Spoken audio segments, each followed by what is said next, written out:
Assalamualaikum warahmatullahi wabarakatuh. Saya Umar Abdul Aziz dengan MM 23130443, mahasiswa program studi Pendidikan Bahasa dan Sastra Indonesia, Fakultas Keguruan dan Ilmu Pendidikan Universitas Lampung. Mata kuliah pembelajaran mikro bahasa dan sastra Indonesia, ingin mempraktikkan keterampilan memimpin diskusi kelompok kecil. Selamat menyaksikan.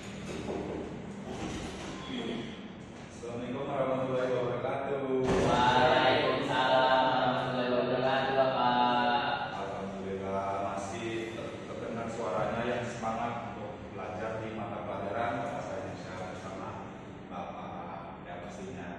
Nah, kemarin kita sudah membahas tentang materi cerpen.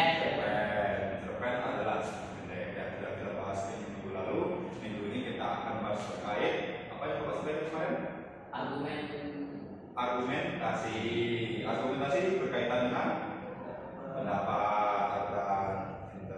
Nah, selanjutnya Bapak akan menyuruh ketua kelas untuk berkelas diri dulu ya. Mulai kita belajar pada siang hari ini. Najib, silakan.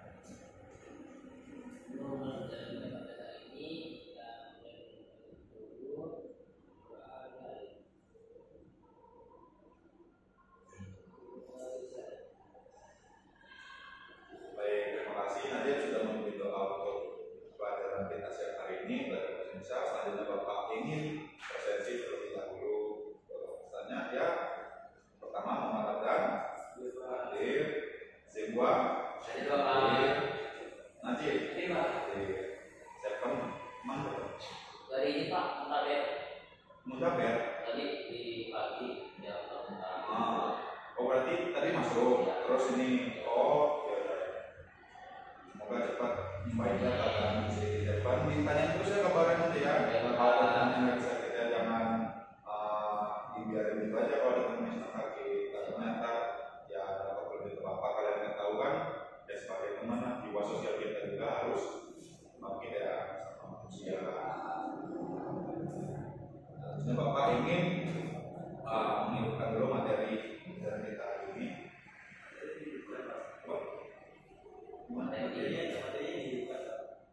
Asli kita hidupin dulu materinya. Kita hidupkan misal India di laptop ini. Nanti ada tampilan.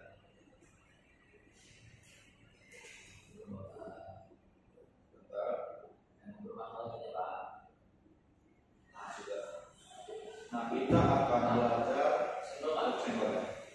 Kita lihat murid.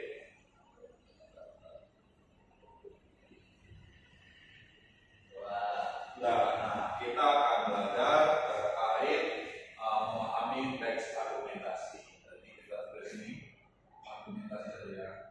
Argumentasi.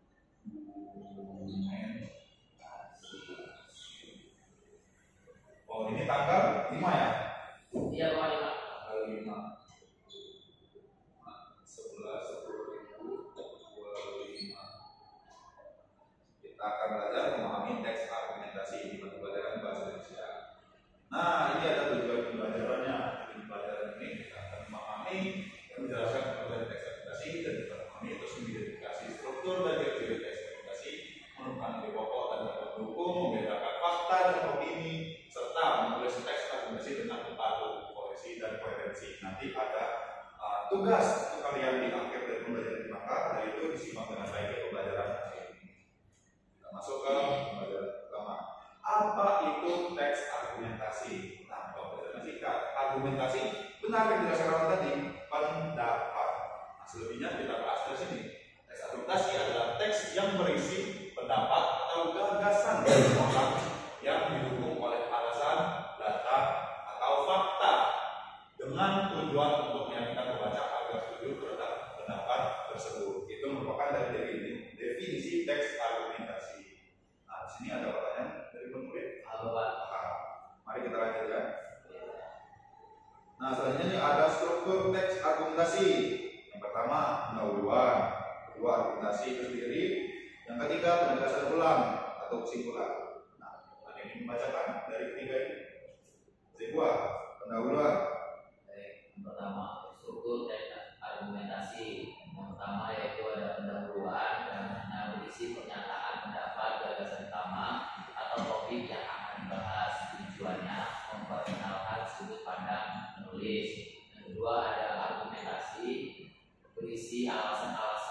logis yang mendukung pendapat, diperkuat dengan data, fakta, contoh, kutipan, hasil penelitian atau perbandingan. Dan yang ketiga itu ada penegasan ulang atau simpulan, berisi penguatan kembali pendapat, tulis biasanya menggunakan kata penutup seperti oleh, karena itu, maka, dan jadi. Baik, seperti yang sudah dijelaskan sama Silva, kita catat tadi bahwasanya argumentasi itu memiliki struktur. Yang pertama adalah pendahuluan, argumentasi, dan yang terakhir kesimpulan. Jadi sebuah teks argumentasi itu dalam pendahuluan sudah isi dari argumentasi sebuah teksnya, lalu diberikan kesimpulan di akhirnya. Ya sebenarnya hampir sama seperti teks-teks yang lainnya ya, ada pendahuluannya, ada isi utamanya, dan juga ada isi akhirnya. Ini ada pertanyaan? Lanjut ya kita. Nah selanjutnya ada ciri-ciri teks argumentasi. Ini Bapak jelaskan saja ya. Ini yang pertama tuh mengandung pendapat atau opini. Jadi teks argumentasi itu pastinya ada pendapat atau opini dari yang menulis teks argumentasinya. Nah selanjutnya itu yang kedua, didukung oleh alasan, data, dan fakta. Nah sebelum kita berpendapat, kita juga harus didukung dengan data atau fakta dari teks itu. Oh ya, boleh.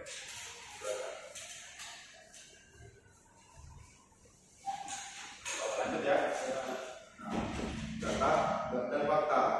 Terus yang ketiga, tujuannya meyakinkan pembaca, argumentasi tadi. Terus yang keempat itu ada disusun secara logis dan sistematis. Jadi teks argumentasi itu disusun secara logis dari data, fakta yang tadi, fakta yang ada. Lalu kita bisa membuat argumentasi, opini, pendapat dari fakta yang sudah ada tadi. Jadi dari adanya fakta tadi kita bisa mendukung dengan adanya opini dari sang penulis tadi. Itu makanya terus secara logis dan sistematis.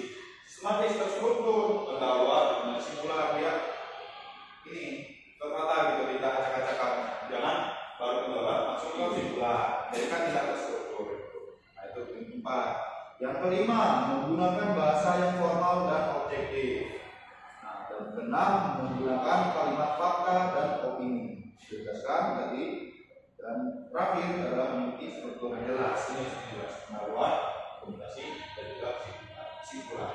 Ada pertanyaan sampai sini teman-teman yang bermurid? Ada bagaimana? Objektif itu apa? Objektif. Objektif itu di bagian menggunakan bahasa yang formal dan objektif. Jadi menggunakan jelaskan ya, menggunakan bahasa yang formal.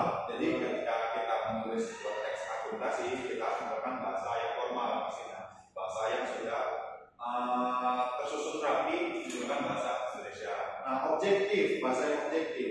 Ya sesuai bahasa yang objektif kita gunakan. Kita ingin menulis argumentasi, misalnya kita berpendapat tentang satu hal gitu. Ya kita objektif dengan pendapat itu. Faktanya begini, kita ingin memberikan pendapat dari pendapat atau ini kita sesuaikan dengan argumentasi. Fakta argumentasi yang kita objektif. Jadi ya sesuai, tidak subjektif, tidak menurut pandangan sendiri gitu loh. Paham? Ada nanya lagi? Cukup? Lanjut ya. Nah selanjutnya nih ada membedakan fakta dan opini. Yang pertama itu fakta. Di sini fakta adalah pernyataan yang benar-benar terjadi, dapat dibuktikan dan diakui keberadaannya secara umum. 1, 2, 3 bisa dibuktikan dengan data, angka, waktu, tempat. Yang kedua bersifat objektif, dan yang ketiga tidak dipengaruhi pesan atau pendapat pribadi. Itu adalah fakta. Berbeda dengan opini. Ada yang membacakan opini? Nanti Pak. Najib, boleh Jim? Opini adalah pendapat, perkiraan atau keyakinan pribadi yang belum dibuktikan dan tidak bisa dibuktikan secara langsung. Bersifat subjektif, sering memakai kata menurut saja, sebaiknya, mungkin, perkirakan, yang tidak selalu disertai data yang valid. Jadi kalau opini itu bersifat subjektif ya, menurut pendapat yang menulisnya. Tapi kalau berkaitan dengan teks argumentasi tetap sesuai dengan fakta yang ada, jangan lari dari fakta yang ada. Nah, ada pertanyaan sampai sini? Paham Pak? Paham. Lanjut ya. Selanjutnya nih, nah ada kohesi dan koherensi. Apa itu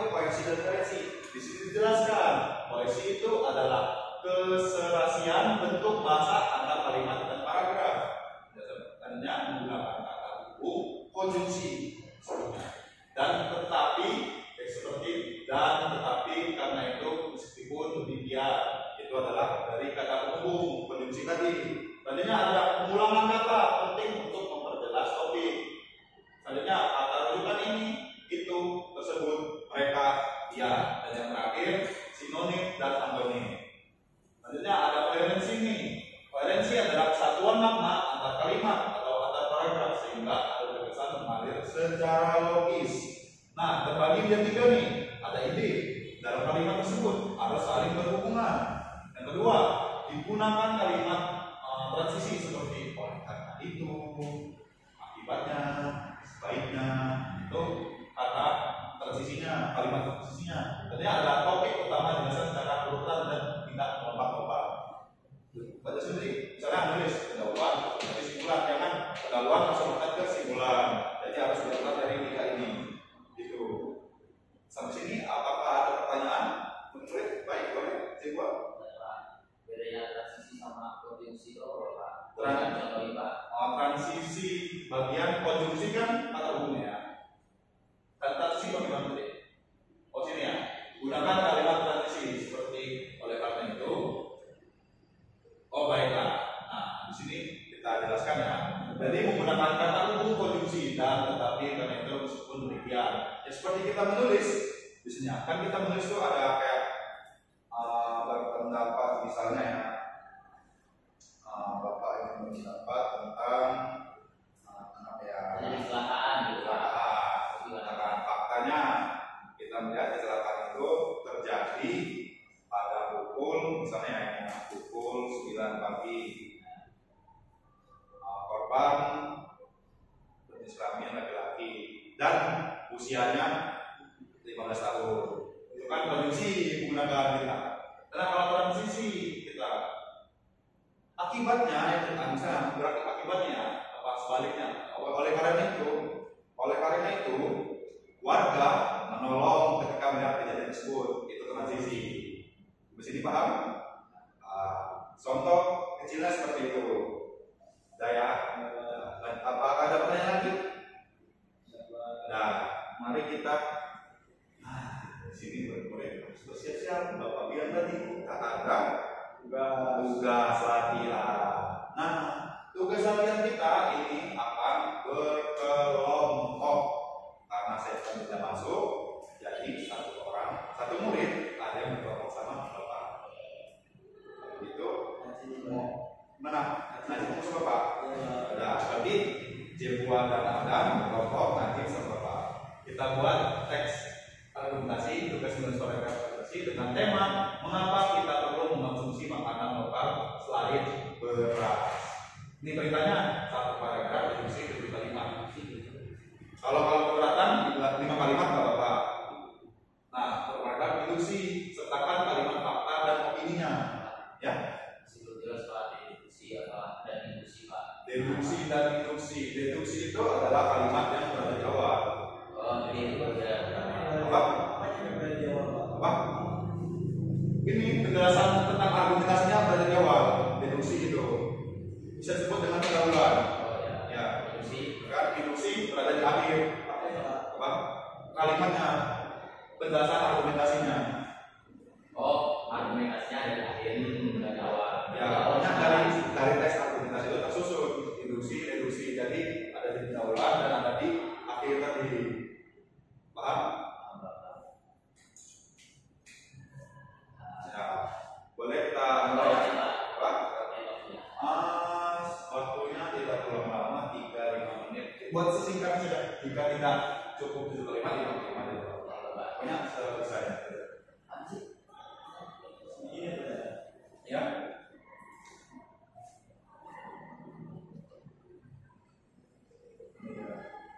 Itulah.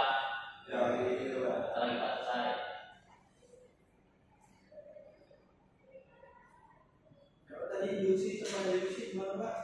Induksi tadi, ya akan jelaskan tadi kalimat awal. Sebenarnya itu ide pokok yang ada di awal. Paham Pak. Paham kan? Kalau deduksi di awal, induksi di akhir. Terus sih, argumentasi. Mengapa bisa perlu diskusi makan lokal selain beras? Sawah-sawah itu ya. Iya, banyak. Kalau Pak juga banyak ini. Ini sering kebun misalnya. Ya. Ayo. Kami bisa beras, bukan maksudnya. Jadi kebun terong itu kan. Iya, tidak.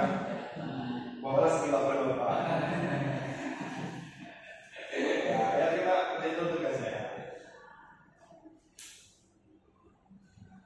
Pendapatnya, faktanya, dari faktanya dulu sih. Ya.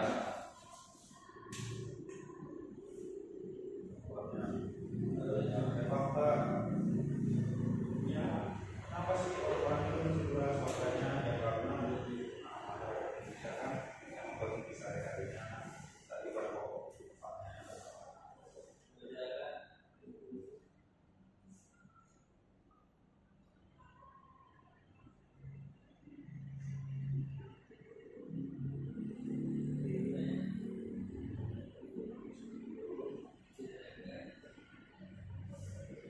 Baik, saya pengen dari Bapak kenapa saya? Kalau nanti Bapak kasih tugas pribadi buat saya baca. Tenang saja Dewa. Dewa kok bantu ini ya berarti. Bantuin uangnya tingginya juga. Beras kan beras. Lagi kelangkaan. Mahal lagi Pak. Iya sih, Bapak juga kata kamu istri di rumah ya. Mau cek beras habis. Mana ini jatah buat beli beras? Semua beli. Iya. Nah, kita lagi sepertinya kita ada tugas juga. Opininya jangan lupa Haji setelah dapat faktanya. Kalau di akhir itu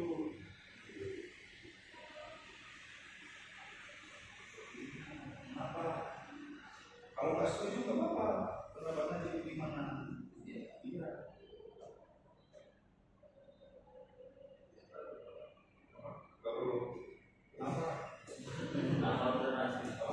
Kan Bapak lagi diskusi cek di buang, kan kelompok di sini, kelompok Bapak sana ngaji.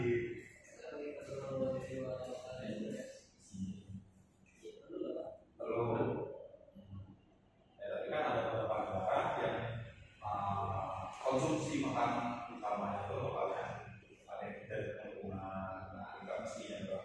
Nah, kenapa kita ini beras apa dari kondisi kita gimana? Jadi tidak perlu konsumsi makanan selain beras.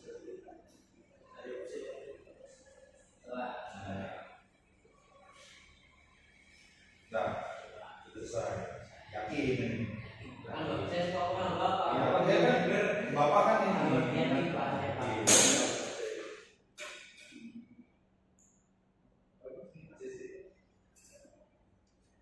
Mana? Sudah Pak. Sudah. Baiklah, Bapak ingin meminta sebuah untuk membacakan hasil kerja kelompoknya. Karena Bapak lihat tadi yang menulis ada. Tolong disampaikan sesuai hasil kerja kelompok kalian. Oke, baik, terima kasih Bapak. Ya, izin menyampaikan hasil diskusi kelompok 1. Kita pakai diskusi Pak. Ya. Berarti di bawahnya awal ya Pak. Ya. Beras merupakan komoditas utama dalam hal makanan pokok bagi warga Indonesia. Beras saat ini memiliki produksi yang nyaris swasembada sehingga masih terdapat impor. Ya. Oleh karena itu beras sekarang mahal. Ya, kondisi sekarang masih mahal. Sudah selesai. Nggak ada lanjutannya. Pendapatnya dari Ibu, opininya itu masih faktanya. Iya, beras mahal dari karena ada impor itu. Oke, bisa dimasuk. Tapi kalau pemahaman dari Bapak itu termasuk masih di fakta, karena kan kadang beras kita sekarang kan memang masih mahal kan. Tapi bisa juga masuk ke pendapat. ada beberapa daerah yang memang terasa tidak mungkin ada beberapa daerah memang melonjak harganya, bisa jadi juga mendapat. Baik Bapak, lanjut Pak. Najib sekarang. Mau minta dari bagaimana ya Pak? Semuanya sudah kita diskusikan tadi. Sudah secara pokok yang dibutuhkan dalam sehari-hari oleh orang-orang sekitar terutama di Indonesia. Nah, itu orang-orang yang sangat dibutuhkan oleh pemerintah dan orang itu sendiri. Namun karena kelangkaan dan menurunnya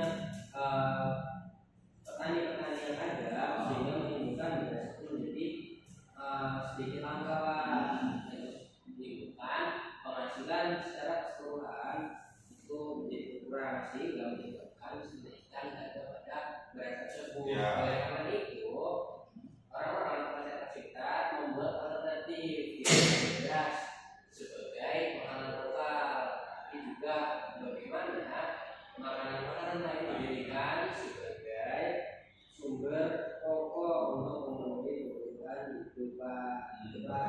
Benar. Tepuk tangan untuk kita semua. Kita semuanya sudah bisa bikin sebuah argumentasi dari apa yang Bapak ceritakan dari mengapa kita perlu mengonsumsi makanan lokal selain beras tersebut.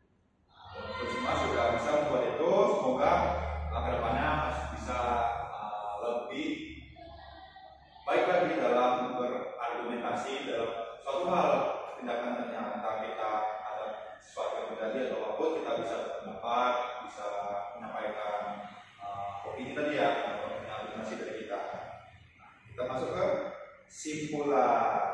Bapak ingin Ardan memberikan simpulan, boleh membacakan, boleh sesuai apa yang Ardan pahami. Dua argumentasi itu berisi pendapat dan juga fakta untuk yang membaca yang berstruktur pendahuluan argumentasi dan penjelasan ulang. Ciri utamanya menggunakan opini, data, atau fakta serta disusun dengan koherensi dan koherensi. Sudah baik, terima kasih. Baik, kita ulang sekali lagi. Berarti kalau kesimpulan Selesai. Terima kasih dan sampai jumpa. Baiklah, terima kasih ya buat murid-murid semua yang sudah aktif belajar. Baik, terima kasih dari Buat sudah aktif belajar pada pelajaran ini. Semuanya sudah berani bersuara, semuanya sudah berani berpendapat, semuanya sudah berani menuangkan idenya. Nah, Bapak harap kedepannya kalian semua tetap mempertahankan kemampuan ini. Apalagi Bapak lihat hari ini Zebua sudah memperbaiki dirinya. Yang sebetulnya kan biasanya Zebua suka keturunan kalian, tapi Zebua sangat baik hari ini. Dia sudah mau berpendapat, dia sudah mau bertanya, dia sudah membantu dalam diskusi kelompok. Kemudian nanti juga bersama Bapak tadi, dan juga tetap dengan kemampuannya tadi bertanya, lalu juga siap kritis, itu tetap dipertahankan kemampuan itu. Nah, Bapak sih menjelaskan untuk pembelajaran kita minggu depan, kita akan belajar tentang kata-kata yang indah. Pantun boleh, tapi ada lagi yang lain. Apa itu? Puisi. Tapi kita akan menjelaskan tentang puisi rakyat. Itu akan dijelaskan pada pertemuan minggu depan. Nah, kita akhiri saja sampai pertemuan hari ini kita akhiri saja karena jam Bapak sudah habis. Pada itu nanti berikut doanya.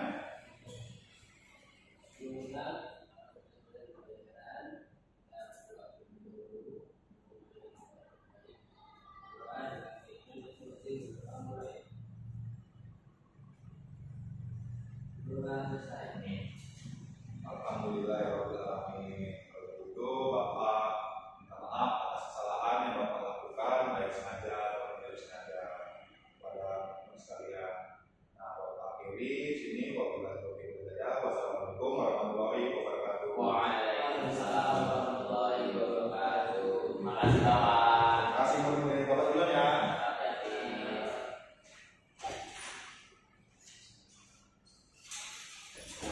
Assalamualaikum warahmatullahi wabarakatuh. Saya Najib Adam Budi dengan NPM 235304106 sebagai observer lisan untuk Saudara Umar Abdul Aziz dalam menyampaikan materi tentang memahami teks argumentasi pada keterampilan memimpin diskusi kelompok kecil. Yang pertama, memusatkan perhatian, merumuskan tujuan, merumuskan dan merumuskan kembali masalah sangat baik, menandai hal-hal merumuskan masalah baik, membuat rangkuman bertahap sangat baik. Kemudian memperjelas masalah dan atau urunan pendapat, merupakan memberikan penjelasan dengan baik, kemudian memberikan kesempatan untuk merangkum sangat baik, kemudian menguraikan secara detail sangat baik. Kemudian yang ketiga, menganalisis pandangan siswa, menandai persetujuan dan ketidaksetujuan pada pendapatnya sangat baik, meneliti alasannya sangat baik. Keempat, meningkatkan urunan siswa, yaitu menimbulkan pertanyaan dengan pemantik daripada saudara Umar Abdul Aziz baik, menggunakan contoh baik, kemudian menggunakan hal-hal yang sedang hangat dibicarakan sangat baik dan sangat kontekstual, menunggu, memberikan waktu sangat baik, selalu memberikan kesempatan pada murid-muridnya. Kemudian yang kelima, menyebarkan kesempatan untuk berpartisipasi, meneliti pandangan sangat baik, kemudian mencegah pembicaraan yang berlebihan sangat baik, menghentikan atau melarang monopoli sangat baik. Kemudian menutup diskusi, meneliti pandangan, memberikan kesempatan yang diberikan waktu cukup sehingga membuat murid mendapatkan waktu yang cukup juga sangat baik. Kemudian ada memberi gambaran yang akan datang sangat baik, dan yang akhir adalah menilai sangat baik. Sekian observer lisan dari saudara Umar Abdul Aziz. Wassalamualaikum warahmatullahi wabarakatuh.